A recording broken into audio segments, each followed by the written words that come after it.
Welcome to Grace Fellowship Baptist Church Wednesday evening Bible study for Wednesday, October 18th, 2024. We are in 2 Kings chapter 22. Let's start in verse 21. Josiah was 8 years old when he became king, and he reigned in Jerusalem 31 years. His mother's name was Jedidiah, daughter of Adaiah. She was from Bozkath.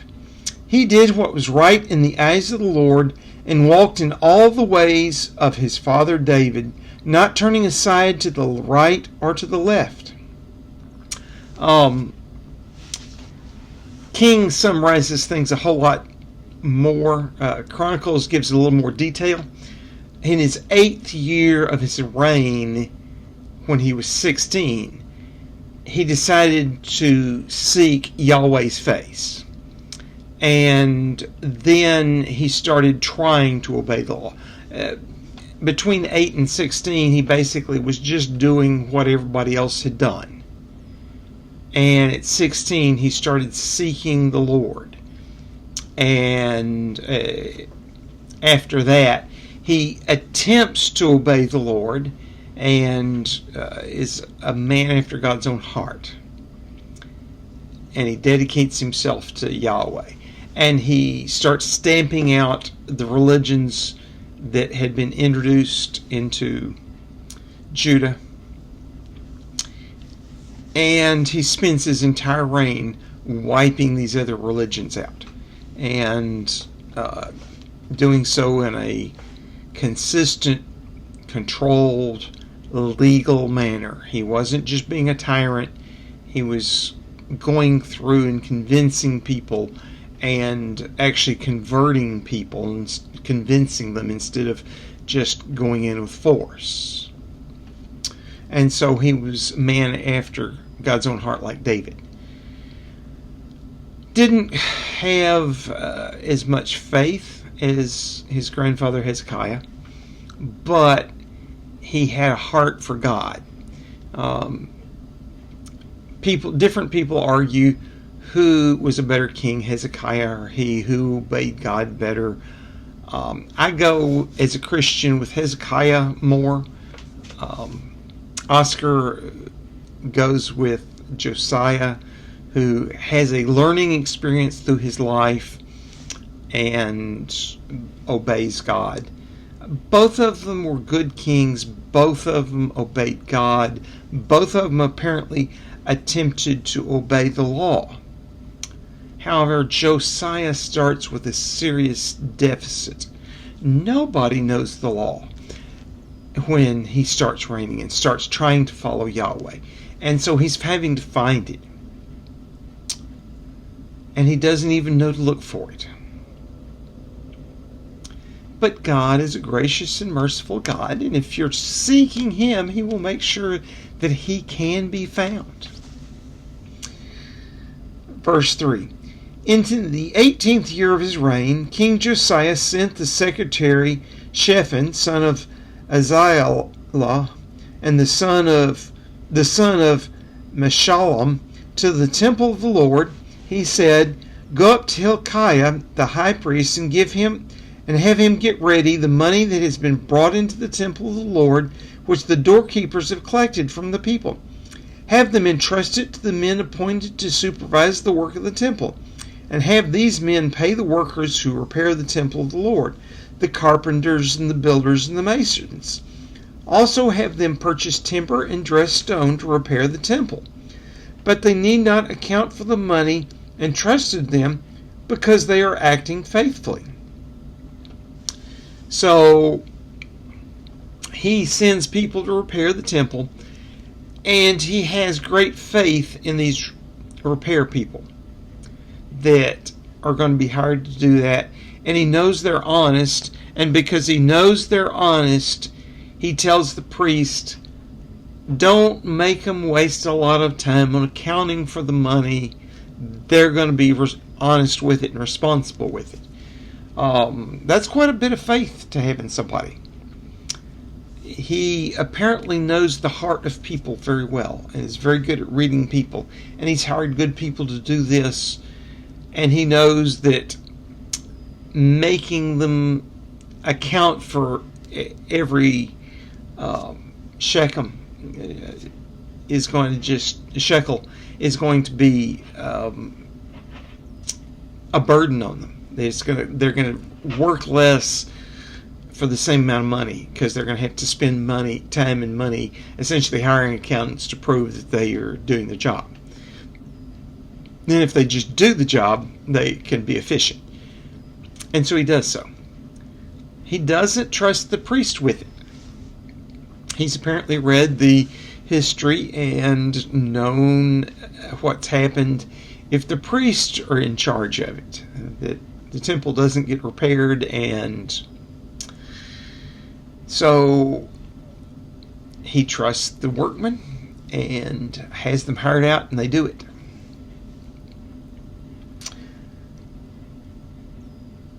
Verse 8. Hilkiah the high priest said to Shaphan the secretary, I have found the book of the law in the temple of the Lord. He gave it to Shaphan, who read it. Then Shaphan the secretary went to the king and reported to him, Your officials have paid out the money that was in the temple of the Lord and have entrusted it to the workers and supervisors of the temple. Then Shaphan the secretary informed the king, Hilkiah the priest has given me a book. And Shaphan read from it in the presence of the king.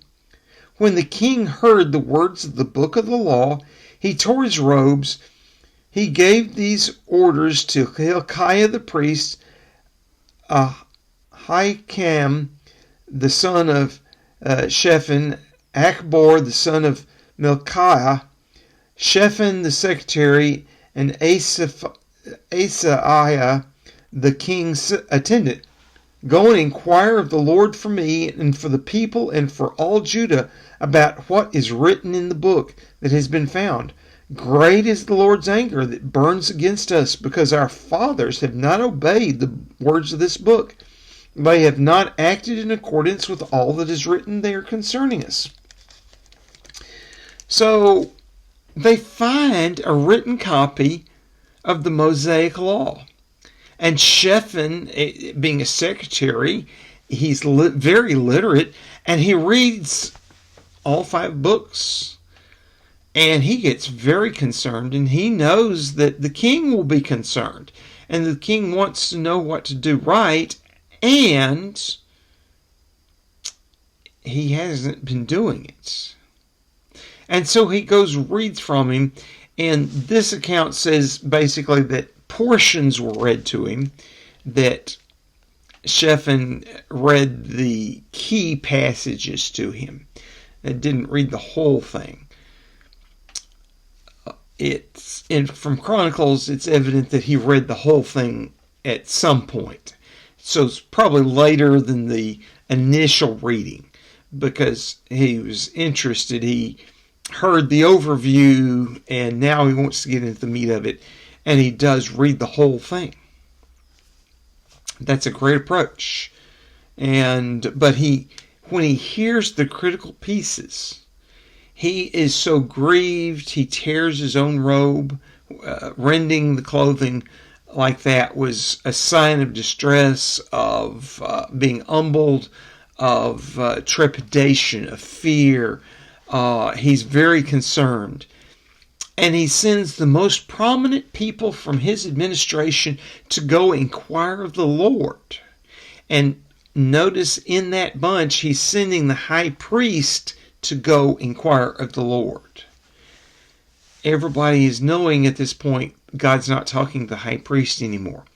They're corrupted too. And we're going to go find out who they contact. They knew who to contact. And the state of affairs, and when we get there, we'll talk about that more. But they go inquire of the Lord.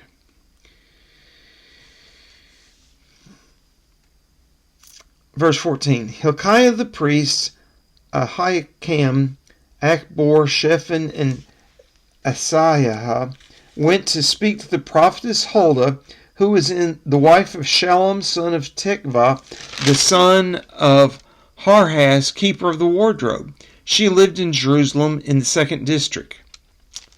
Now, why is there only a woman as a prophet? Because there's no men leading. Josiah is the only man leading people to God at this point. There is no male prophets. Nobody that God considers fit to be his leader. He didn't talk to any of the priests. He didn't call out any men. That's only a woman. And she's the wife of one of the grandsons of the keeper of the wardrobe.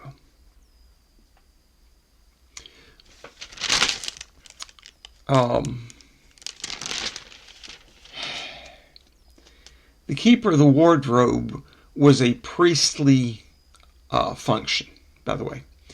Keeping up the Aaronic priesthood's clothing. Let's face it, if they're sacrificing animals in their worship and they're wearing these linen clothing and the ephod and etc., the priests go through a lot of clothes. They will get blood and other gore from sacrificing animals on them. And, they can't just put that back on the next day. It has to be gone out and laundered. Well, while it's being laundered and cleaned and hung out to dry, they've got to wear another set of priestly clothes. So, one priest to function, all the time probably has 10 or so sets of clothes to use. And so the keeper of the wardrobe, their job was to keep up with it, keep everything in repair, clean it when the priest got it dirty, and they would be getting it dirty essentially daily, maybe more than once a day. Clean it, get it dried, hung up, ready to wear again. And they were in charge of making new clothing. So, in the temple worship, a very important function, not one we would think about. I mean, I have enough clothes in my closet. I do have to go select something. It's not just go, oh, that's what's clean right now, I'll put it on. That very rarely happens. Normally we get laundry done up. I have a quarter of my clothes left, and Frankie goes, the hamper's crammed full, I'm going to wash. And she washes, and the closet's crammed full. And even though it takes her several days, we're good. I just go select something, but I also don't get clothing very dirty. My job's not that dirty. They give us a lab coat to cover our clothing so that our clothing doesn't get dirty. And, I'm inside. I don't sweat much, except when I'm walking the dogs, and only if I do it during hot weather. So, I don't go through clothes like that. It's not a big job to keep them up. I know when I was unemployed, I would do the laundry, and about once a month I would take a day and pull everything out before breakfast, sort it, start the first load, get breakfast ready, get Frankie off to work. By the time I had the kitchen clean, it was time to put the washer load in the dryer and put the second wash load in, and there was some other housework I had to do, and about the time I got that done, if I wasn't doing laundry, it was time to look for work, and then after that 15 or 30 minutes, the day was kind of free. On laundry day, about that point in time, it was time to take stuff out of the dryer, put stuff out of the washer in the dryer, start another load, and then put the clothing away. And I normally organized it so the loads that took longer to put away came off first, and by the end of the day, I would have washed 7 or 8 loads of laundry, putting them away. And sometimes the last load would be something that wouldn't matter if it got wrinkled, like the white load, underwear and stuff, towels and wash rags, and who cares? So that would be the last load, and if it stayed in the dryer overnight, I could put it away the next day without any problem. And I could do it in one day a month. I didn't, it could be done. I had to stay on top of it and get everything put away. They did not have automatic washers. They did not have automatic dryers. To keep the priest's clothing clean, and this is the outer clothing, and it has to look excellent. You can't just go down to the stream and pound it between rocks and, wear the cloth out prematurely. They had to hand scrub it between their hands, making sure not to tear the material, to keep it looking good. By this point in time, the Jews have invented soap, and so they have soap, and that can help them get it. Some of the interpretation of the Mosaic Law that the rabbis in Babylon came up with a few generations later said you had to clean them with caustic water made from ashes. That you couldn't use soap. Other of the teachers, the rabbis, said that soap, since it was made from the water that you made from ashes, it was allowed. And I don't know how that all worked out. I remember there was a debate about it. But they had to do it by hand, and a labor-intensive process. And once they got it clean, it looking right, they had to dry it. And of course, hang it on a line, basically, and let it in the breeze. That climate in Jerusalem, very similar to Fort Worth climate in many ways. So much of the year, hanging on the line, you spend all morning washing it, hanging on the line, and by the time you got, your wash load all hung up, the first thing you hung up is getting close to getting dry. If the wind's blowing pretty good. And it didn't take long to get it dry, and then you had to take it down and make sure it stayed straight and hanging up well, and keep it in good shape. And after it dried, if there was damage to it, if it was beginning to worn out, you then had to repair it. And keeping the wardrobe was that. And so it was a major priestly function. The Levites could have been doing this. It could have been priests. We've lost that kind of records. But the process was very laborious. And these couldn't leave the temple. So that they were having to do the wash inside the temple. And you can't do it in such a way as the people who are to disturb the people who are worshiping. And so it had to be done by men in the temple, etc. And so it's very important. Now, the grandson of the keeper of the wardrobe, since they're clannish, guess what? His job is to wash and repair clothes, or to make soap, or whatever the clan needs him to do. So it's the wife of one of these people who clean the priestly garments. And she's the one the Lord talks to. And she tells people what he said.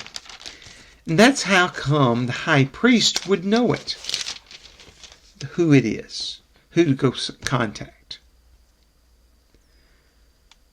It's one of the people, the wife of one of the people he deals with on a daily basis.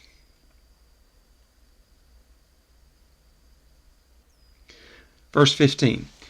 She said to them, "This is what the Lord, the God of Israel, says.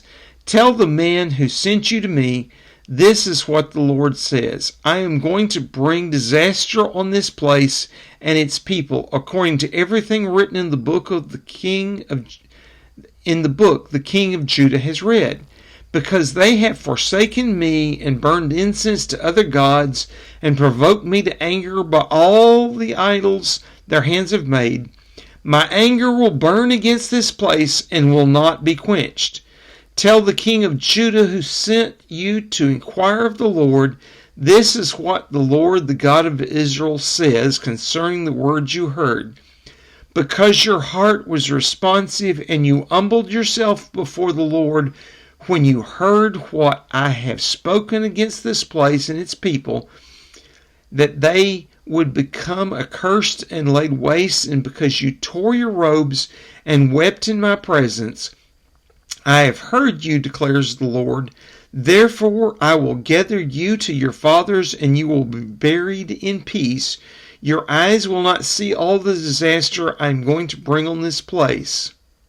So they took her answer back to the king.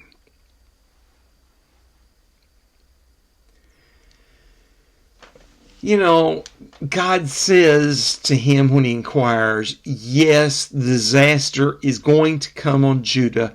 They have disobeyed me, and I'm done. But you humbled yourselves, you tore your clothes, and it's an interesting phrase there. And have wept in my presence. Where did he weep? He was in the palace.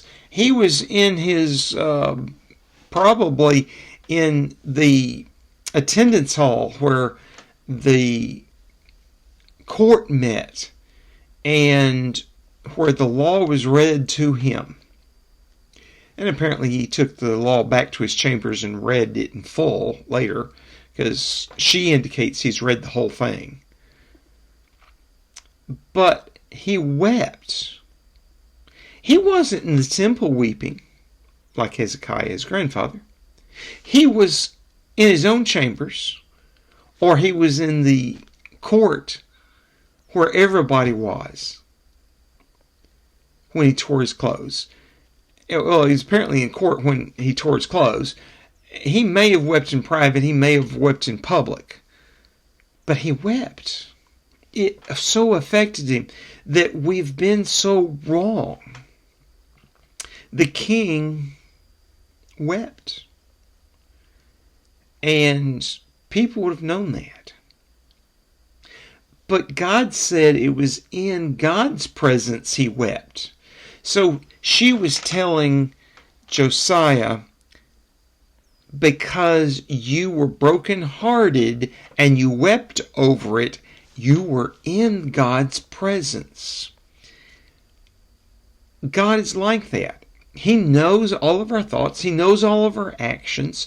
That's how he's able to record them, and on the day of judgment tell us about everything we did and judge everything we did, right and wrong. And so he was in God's presence when he realized how great the sin of Judah was and cried about it, upset. And God pointed out that. And it may have gotten back through the rumor mill to her, but the implication is God told her that he cried. And it wasn't common knowledge, even among the priests. And he took it that way. And he also took it as good news that God would grant him peace because he humbled himself before God. And, they heard that message and they took it back to the king.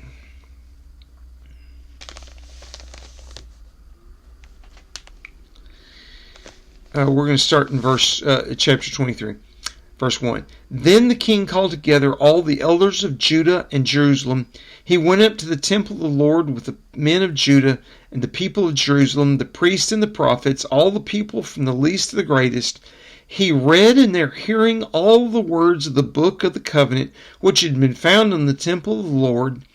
The king stood by the pillar and renewed the covenant in the presence of the Lord to follow the Lord and keep his commands, regulations, and decrees with all his heart and all his soul, thus confirming the words of the covenant written in this book. Then all the people pledged themselves to the covenant. So he, as leader of the people, knows he has to lead them to obey this covenant. And so he calls a general assembly, calls everybody to Jerusalem, and they all assemble, and he reads the books of Moses to the people. So we know he's read them in private by that point in time. And he is the one that reads it to the people. It's not to him, yes, it's a religious function, but it's an affair of state because he understands that if the people are corrupt and not obeying God, God will punish the whole people, and that's a political problem. And they will be taken away into captivity. And that ends the king's rule. And so he makes it a matter of an affair of state that we need to obey this, and y'all need to know what to do. Because y'all are the ones that have to do it. Now, he made the covenant that, yes, I'm going to follow this covenant. He asked the people to. As king, he could have ordered it and just said, y'all are going to obey this. He wanted them to buy in. Because he knows most of the people are at best mixing Yahweh worship and worship of the stars and astrology and all these other gods. And, he's going to have to go through the land and have officials destroy all these other gods and their altars and their symbols and kill anybody who's opposed to it. And he does make a tour through the land and clean it up and cut down Asherah poles and destroy high places and break up altars and, etc., etc., etc. All the things he has to do to wipe out all these other religions in Judah. And in that process, there are priests that oppose him, and he has to have them executed and, etc. Josiah also gets in the habit of taking human bones out of some grave and burning them on these pagan altars to desecrate the altar and make it unfit for anybody to use again before he finishes destroying it. And he goes as far north as the worship site that Jeroboam, son of Nebat, set up. The golden bull is gone. I mean, gold's valuable. Invading armies go, yeah, well, snatch that. But they leave the altar. I mean, come on, altars, as long as you don't have God's name carved on the side, you can use it for some other god. I mean, they didn't mind, hey, worship our God now, and here's a convenient altar. It's ready to go. And if there was a God's name engraved on it, they would have just said, okay, stonemason, take that name off and put this name on. They were practical people. And they'd left the altar that Jeroboam, son of Nebat, built. And Josiah, when he gets there, he takes the bones of the priest that ministered there and burns them on the altar. Um, and it's not told in Kings, but he hears from the locals that that grave contains the bones of the priest that said King Josiah would do that. And he said, leave those bones in place. We're not going to disturb the man that said, I would do this. And he does that through the whole land to cleanse it. But he's not doing it as a tyrant. He got the people to buy in and them to also take an oath that they would obey the covenant. That makes it easy because now people aren't hiding that they have an altar of Baal. They'll be like coming down to the county official and going, when is the king coming through to destroy? I've got one that needs, make sure you register my altar that needs to be torn down. Make sure I'm on the list. And so it makes his job easy and fast, and they go through the land and clean it. Verse 4. The king ordered Hilkiah the high priest, the priest next in rank, and the doorkeepers to remove from the temple of the Lord all the articles made for Baal and Asherah and all the starry host. He burned them outside Jerusalem in the fields of the Kidron Valley and took the ashes to Bethel. He did away with the pagan priests appointed by the kings of Judah to burn incense on the high places in the towns of Judah and on those around Jerusalem, those who burned incense to Baal, to the sun and moon, to the constellations and all the starry host. He took the Asherah pole from the temple of the Lord to the Kidron Valley outside Jerusalem and burned it there. He ground it to powder and scattered the dust over the graves of the common people.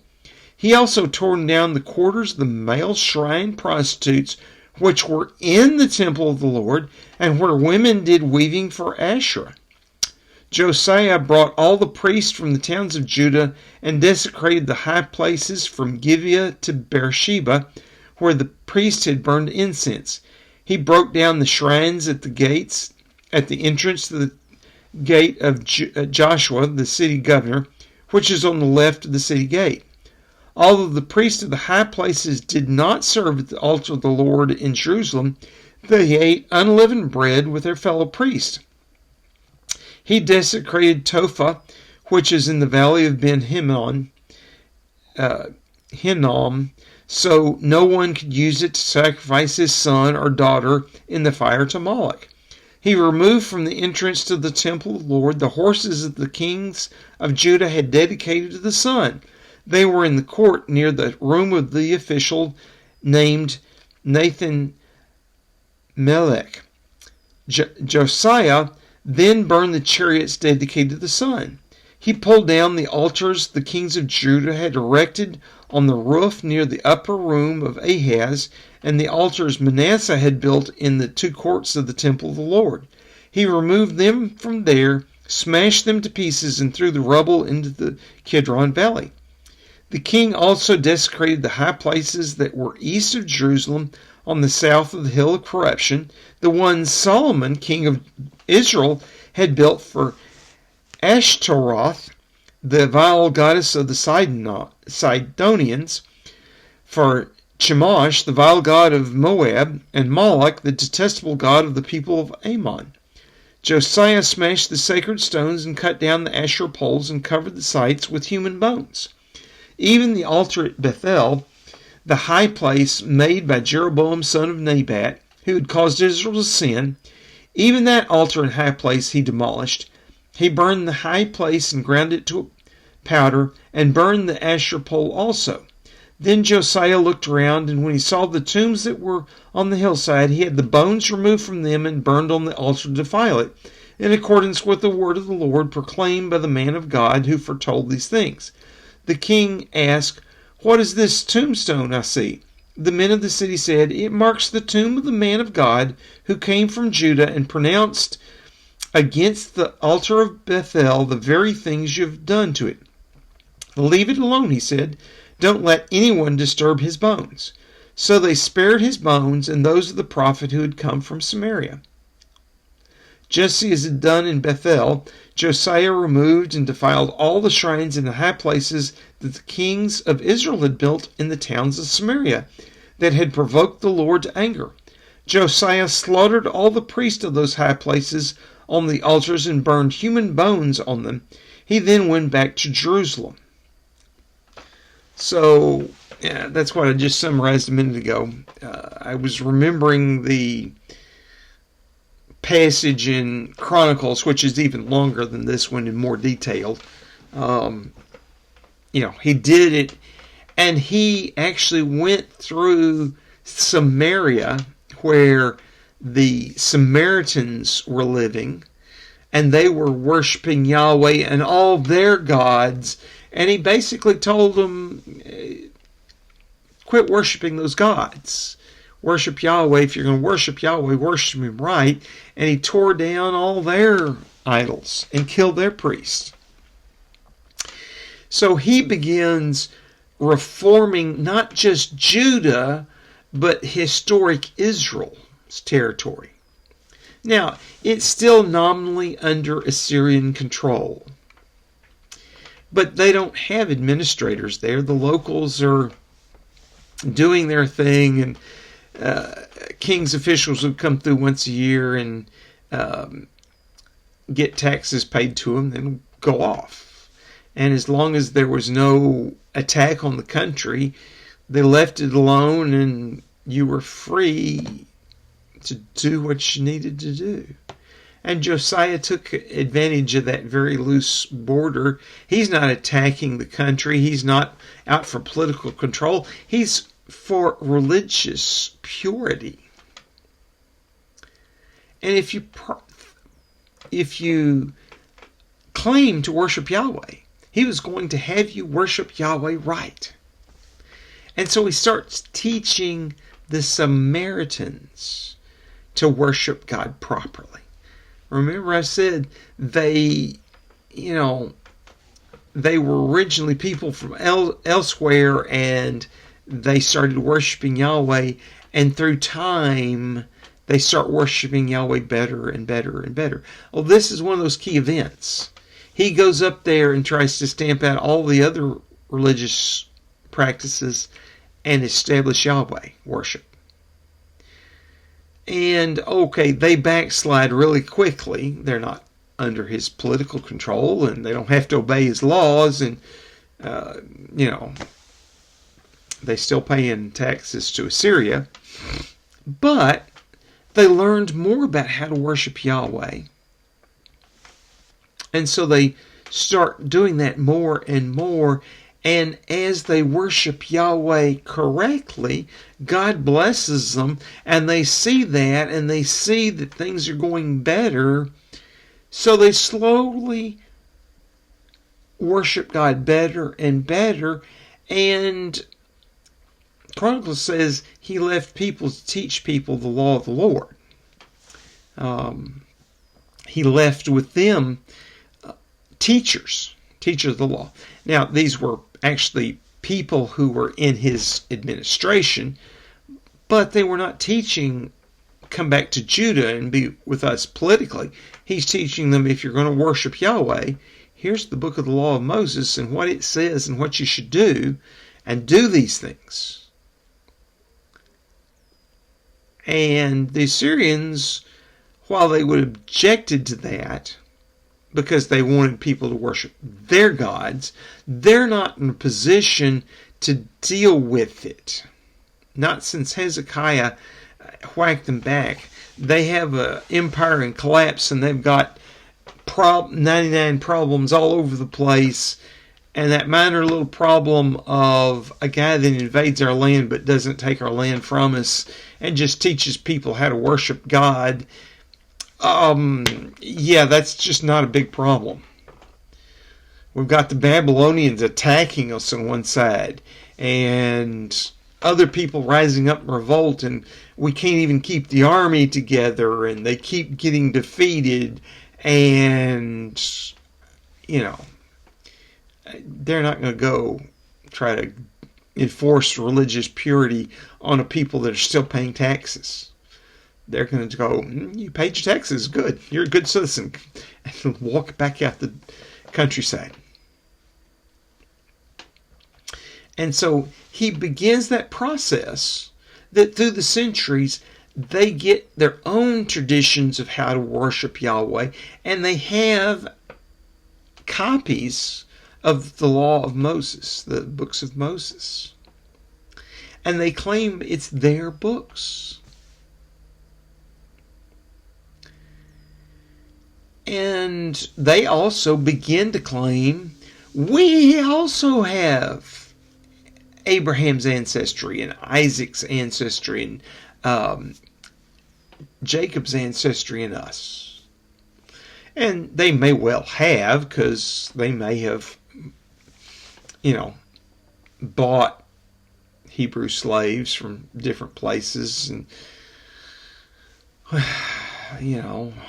interbred with them and allowed people from Judah and escapees from the Assyrians to come back and dwell in the land and breed with them.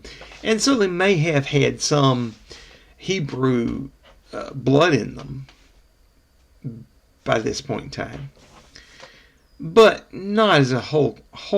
As a whole, they were still just pagans, but they were beginning from pagan peoples, but they were worshiping Yahweh. And they were seeing Yahweh bless them when they worshiped them. And when they learned how to do it better, God blessed them more. And they're saying, well, this God is active. Why aren't we praying to this piece of rock that Granddad carved and it hadn't done anything for us, when this God that says, don't put up an idol and pray to me and I'll do things. And when we did, suddenly our country's more productive and we're having fewer diseases and fewer pests, and the crops are growing better and the cattle are breeding better and we're having more babies and, we're getting wealthy suddenly. Let's do this. It doesn't take a people a lot of effort to go, hey, this is a living God. He does things and we're being blessed by it, so we're going to worship him. And they basically lied about whether they were Israelites and said, yeah, we're Israelites. We're worshiping the Israelite God. We're Israelites. They knew their grandparents came from other places the Assyrians brought there. But so what? But that's why also when the Jews that were dedicated to staying very pure came back from Babylon, they looked at the Samaritans as half-breeds, because they could see, you're not Jewish. You're not Hebrew. You're not one of us. And you came from where the Assyrians brought you. And okay, if you insist you've bred with some of our relatives and your half-breeds, we'll allow that you may be half-breeds and have Abrahamic blood in you, but you're not pure. And you're not doing it right.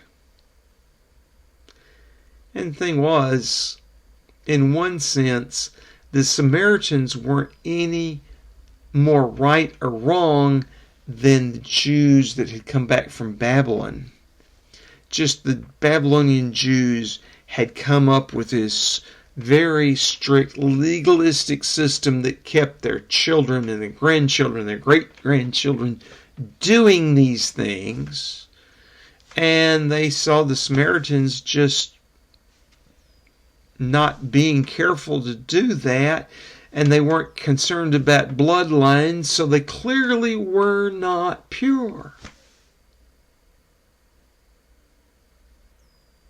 And so you had the kind of conflict we've seen in Christianity between Roman Catholic and Protestant, or Orthodox and Roman Catholic, where they each declare the other to be wrong.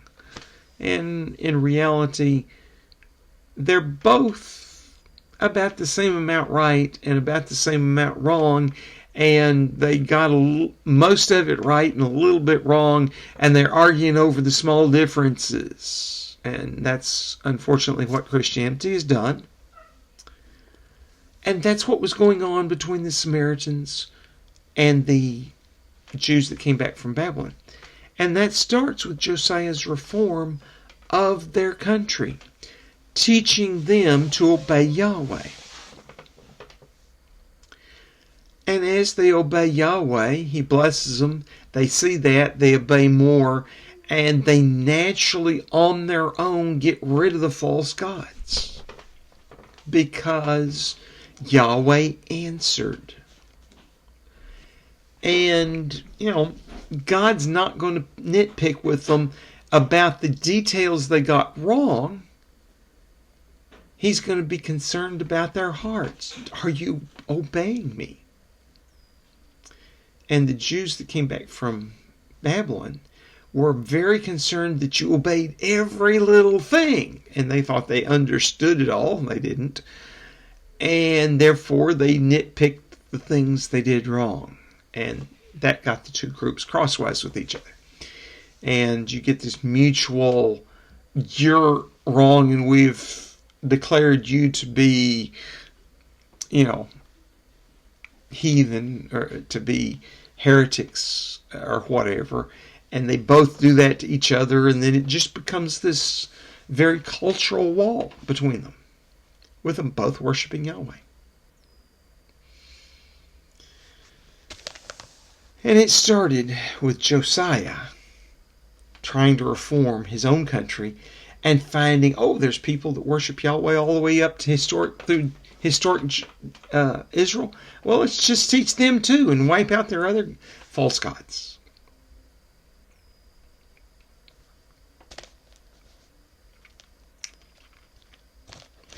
Verse 21. The king gave this order to all the people: celebrate the Passover to the Lord your God, as is written in the book of the covenant. Not since the days of the judges who led Israel, nor throughout the days of the kings of Israel and the kings of Judah, had any such Passover been observed. But in the 18th year of King Josiah, this Passover was celebrated to the Lord in Jerusalem. Furthermore, Josiah got rid of the mediums and spiritualists, the household gods, the idols, and all the other detestable things seen in Judah and Jerusalem. He did this to fulfill the requirements of the law written in the book that Hilkiah the priest had discovered in the temple of the Lord. Neither before or after Josiah was there a king like him who turned to the Lord as he did, with all his heart and with all his soul and with all his strength, in accordance with the law of Moses. So, King Josiah turned to the Lord from the way his father and grandfather taught him to do, and the people had forgotten there was any other way, and he turned to God when he was 16 and said, yeah, let's do this. And he decides, when he's ruled 18 years and he's 26, 10 years later, let's repair the temple to God. And when he does that, he's probably thinking he's going to improve the Asherah pole and improve the,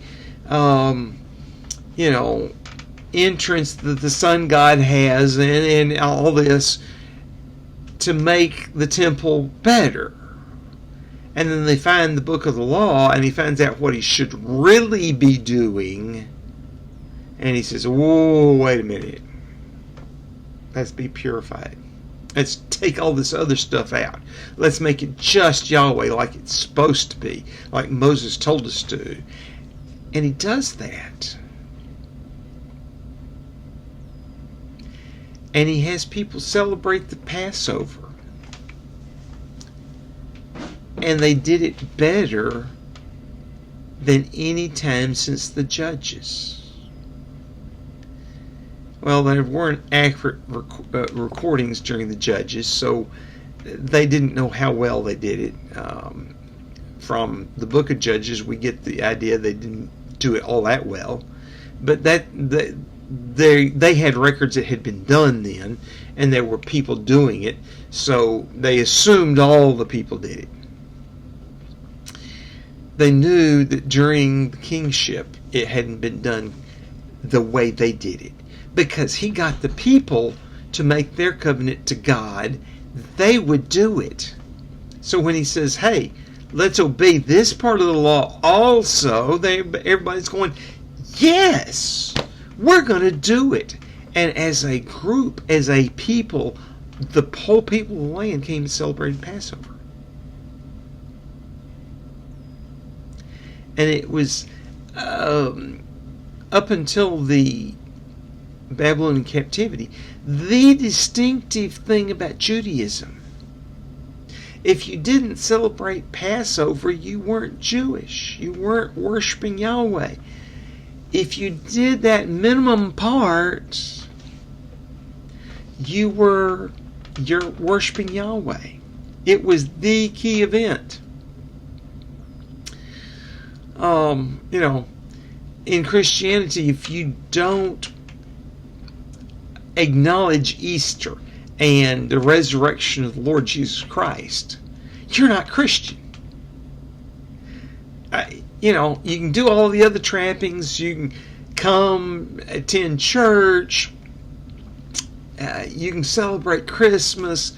But if you don't celebrate Easter, you're not Christian. We recognize that.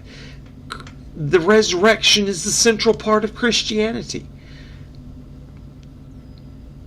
The Exodus and the Passover that started it was the central point of Judaism.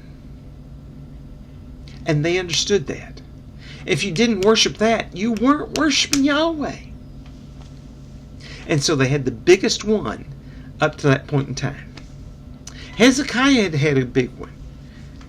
But the people had forgotten about that. And apparently that got recorded somewhere Josiah didn't get a hold of it. Holy Father, help us to be wholehearted for you. Like these people, they heard the law and they covenanted together to obey it. Yeah, the king had, and he could have ordered them to. He ordered them to assemble so they could hear the law of the Lord. But when they heard it, they were stricken to the heart, just like Josiah was. And they wanted to covenant. And they wanted to purify the land.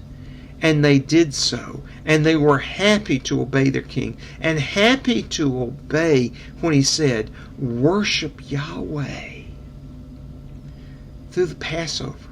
And they did. And they did it better than anybody had ever done it before. Probably since Moses had the people celebrate the Passover. Lord, thank you for that. Have us be that way. Have us hear your word and take it to heart and humble ourselves and pray and seek your face and turn from our wicked way to do your righteous way. That we will honor you. We'll honor the Passover. We'll honor the Passover lamb that was your only begotten Son, who died as a once and for all Lamb of God that takes away the sin of the world, and raised himself from the dead on the third day to prove he's Lord of Lords and King of Kings. That we can worship him, and in the name of Jesus is the forgiveness of all sin. Lord, help us to proclaim that good news till the day he returns. In your holy name, amen. I am your host, Frank Reich, Associate Pastor of Family and Ministry at Grace Fellowship Baptist Church, and this has been the Wednesday evening Bible study for Wednesday, October 18th, 2024. This was recorded on Saturday, October 12th, 2024. We've had 2 days of revival at this point, and Gary Hawkins has been a good speaker.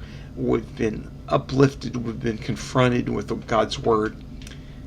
And I had the privilege of going out with the rest of the staff to eat supper with him tonight, and have come back and recorded this. It was a wonderful meal, wonderful conversation. I enjoyed fellowship with everybody. I hope to see you in church tomorrow morning, and y'all get to hear Gary again. If you've heard him, if you haven't heard him, you want to.